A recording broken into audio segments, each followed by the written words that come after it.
day 9. I wasn't going to film this may never see the light of day, but because it's the drive home, innit? And nobody wants to drive home, really. It's a bit boring. There's a lot of motorway, it's all motorway actually, all motorway up through France now, about 3 hours of France to Calais, train, and then obviously the 4-5 hours up. But yeah, this place, honestly, is beautiful. It's absolutely stunning. I mean, look at it.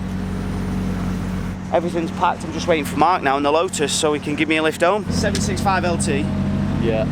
Are there any things about this car that you actually don't like that have pissed you off a little bit? Anything? Yeah and no. The seats, they're good in some situations. Small doses, do you reckon? Like in the mountains, they're perfect because they're holding you in tight. But on just when you're just munching miles on the motorway, they kill your back. Everything else though, performance-wise, doesn't really get any better than that, does it? I don't think so, mate. No, I think that is the pinnacle, really, isn't it? For cars that are well built for the track and the road and however you want to call it, it's been by far the fastest. This is today's episode with Cal and his 570S. So as you can see, this is not McLaren approved coolant, but it will do. It's from the mountains. So I had a bit of a coolant leak yesterday. Oh dear. So I'm where from? From the offside front corner. Oh no, that's not good. Because I'm in limp mode, I don't have enough boost. Right. So when I'm in 7th, we were cruising at 210 kilometers an hour. I don't know what that translates to. So I was redlining in 6th the whole way. Okay. Hot day, air conditioning on, vibing, just chilling, not paying any attention, and the coolant gauge went to amber.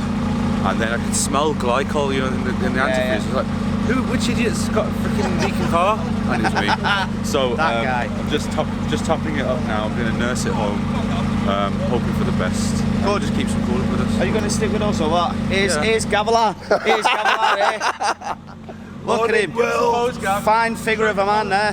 Hey, Gav, how's the C63 been? Mega. Enjoyed it? Carry the tour, mate. Carry the tour. That is Gavilar's C63. And whilst Siddy curves on his GT3 RS just over here, how have you found your car, mate? I have only had it for about 3 weeks, so it's the first time I've got a chance to sort of drive it properly, and I can honestly say it's been fantastic. It's been faultless. It's quicker than you think, actually. It's not deceivingly fast. Yeah, it's like because it's NA. It's not quick in a straight line in comparison to some of these cars, and obviously some of the McLarens and stuff, my old car. But you can really use it, and it's quicker than you think. And we've had great fun, haven't we? And, we have, mate. On the twisties, it's hard to find a better suited car to those roads. Smooth tarmac, sweepers, hard on the brakes, tight turns, low speed corners. It's just fantastic. And look at it. Looks mega, mate. Well, I'm glad you've enjoyed it because it's been. I've been in it twice. I've done 2 days in it, and it's been absolutely incredible, that car. Danny, good morning, mate. Morning. Knackered. You come in the RS6, which annoyingly for you, it turned out to be the extra luggage, because obviously you can tell that some people don't have a shitload of room in some of these cars. However, would you rather have done this in any other car? Is there anything about this car that's annoyed you, or do you think, do you know what, it's been perfect for the trip? Bit of both, really. It's been perfect for comfort, performance in a straight line, but you ain't getting around the twisties as quick as Sid. But then there's not much that is, to be fair. No, exactly. So that's the only thing that I'd say has let it down a little bit, but maybe rather something that isn't quite that big and heavy, something maybe a little bit smaller but still has a decent amount of space. Something like my RS3. Potentially, yeah. Or even if that had ceramics, ceramics would have made a massive difference. Yeah, because maybe shocks, because it's on airbags. So. It's on airbags, so it's a little bit wallowy in the corners, but also the brakes of springs and shocks. Yeah, with ceramics, it probably would have been a little bit easier to keep up to a degree. But otherwise, you have thoroughly enjoyed your trip with us. I think I've probably been the comfiest. I think I would definitely say you've been the comfiest. I'll take that one, yeah. I did, what did we do yesterday? About 45 minutes coming back from Rems in this. Yeah, you drove, and yeah, you could fall asleep. It's dead comfy. Is it Stage 1 MRC? Stage 1 MRC, It is rapid, to be fair, and it sounds mega as well.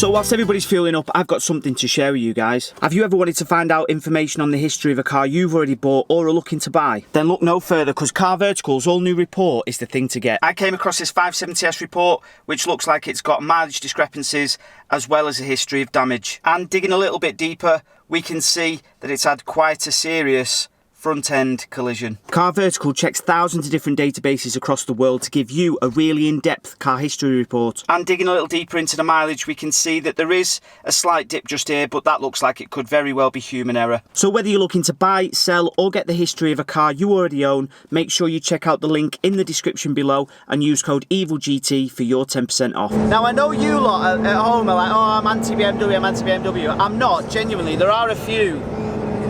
One. Joking, and there are a few that I've driven and I do really like, apart from the gearbox in the M2 competition. That's bollocks for the road. But that XM thing, what were they thinking, man? What were they thinking? What's your opinion on that? It's offending me in the mirror. That's like the scene out of Kevin and Perry, isn't it? And he goes, oh, you're a face, offends my mirror. That is not a looker, but it's like 650 horse, I think, or something more than that. But apparently it doesn't feel any quicker than the X5M, which is a miles better looking car than that monstrosity. The front doesn't look that bad, but the back of it, which is actually the opposite of a lot of the BMWs, like the 3 and 4 series or the M3, M4. The front of them I'm still not keen on, but the back of them, you know, look decent. Well, it's just been gapped by a low Samira anyway. See in a bit. Oh, he's coming! He's coming! No! Get your foot in! Get in! Hey, the French is having a go there. Is that the fastest? That could be the fastest a French person has ever moved.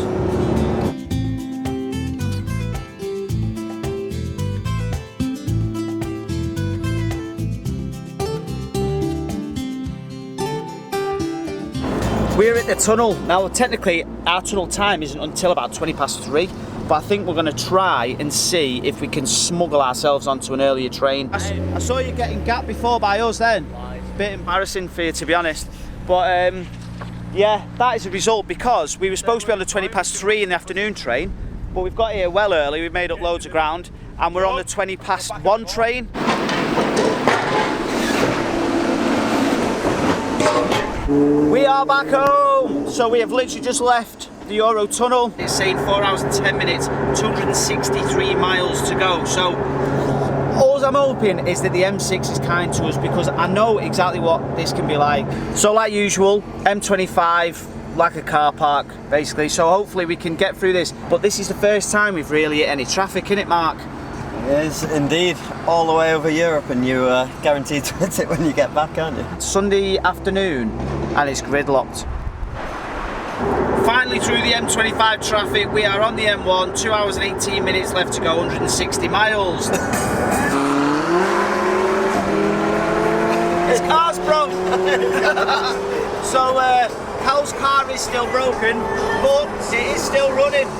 I am telling you guys right now, at some point I'm going to have an original Mini Cooper on this channel. Are there any bits that you don't actually like about this car? I thought I might not like the gearbox at first. It took a little bit of getting used to, but I think now I've found it, figured out how to use it. It's been great, especially on the country roads, up and down the gears, around the corners. I have fallen in love with driving the manual again, even though you'll have seen the other videos where you've struggled. Where you struggled. But that's plenty lightly, isn't it? Yeah. But, and otherwise, though, is there anything else you love this car? Otherwise, I think otherwise, yeah, it's outperformed what it should do on paper, I think. I think so too. It's definitely held up with the other cars. As soon as you think Lotus, in my head anyway, you sort of think, oh, it's going to be really cramped and cheap and nasty and, you know, not great. It'll be great to drive, but the rest of it will be rubbish. But you've got virtual cockpit up there. That's an editing thing. That there, the speed. Don't worry about that. He's panicking.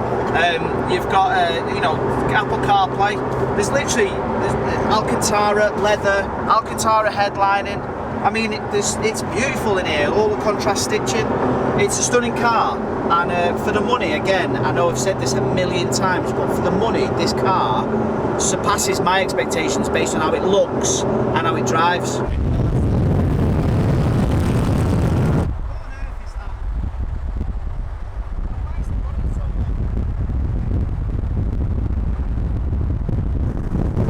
I am officially back at the unit to come and pick my car up. What an unbelievable 8-9 days that has been. Thank you very much to everybody that come on it. To Mark for being my chauffeur for a lot of it. This car is beautiful. It's just, it sounds amazing, it goes amazing, it handles amazing. I can't tell you, I can't speak highly enough of that car.